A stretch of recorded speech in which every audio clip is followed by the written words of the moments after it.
السلام علیکم ورحمۃ اللہ وبرکاتہ۔ الحمدللہ وحدہ والصلاة والسلام علی رسولہ الکریم، اما بعد۔ آج ہم ایک بہت ہی اہم دعا کے بارے میں بات کریں گے جو قرآن مجید کی آیت سے لی گئی ہے۔ وہ دعا ہے حسبی اللہ لا الہ الا هو علیہ توکلت وهو رب العرش العظیم، سورہ توبہ آیت نمبر 129۔ یہ دعا ایک مومن کے توکل اور اللہ پر بھروسے کی اعلیٰ مثال ہے۔ اس دعا کے اندر اللہ کی وحدانیت، اس کی طاقت اور اس پر کامل بھروسے کا اظہار موجود ہے۔ یہ دعا ہمیں سکھاتی ہے کہ زندگی کے تمام معاملات میں اللہ پر مکمل بھروسہ کرنا چاہیے۔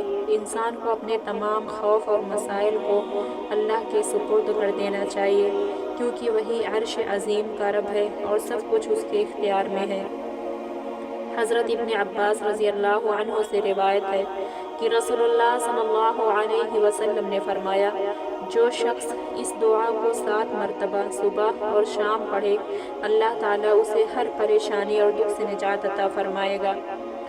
جب بندہ اس دعا کو پڑھتا ہے تو دل کو سکون اور اطمینان حاصل ہوتا ہے، کیونکہ وہ جانتا ہے کہ اللہ تعالیٰ ہی اس کا کارساز ہے اور ہر مشکل کو آسان کرنے والا ہے۔ دعا کے الفاظ کا مطلب ہے حسبی اللہ، اللہ مجھے کافی ہے، لا الہ الا ہو، اس کے سوا کوئی معبود نہیں، علیہ توکلت، میں نے اسی پر بھروسہ کیا، وہو رب العرش العظیم، اور وہی عظیم عرش کا رب ہے۔ روزانہ صبح شام اس دعا کو پڑھیں۔ مشکلات میں اس دعا کو کثرت سے پڑھیں۔ دل میں یقین رکھیں کہ اللہ تعالیٰ آپ کے تمام معاملات کو بہتر بنا دے گا۔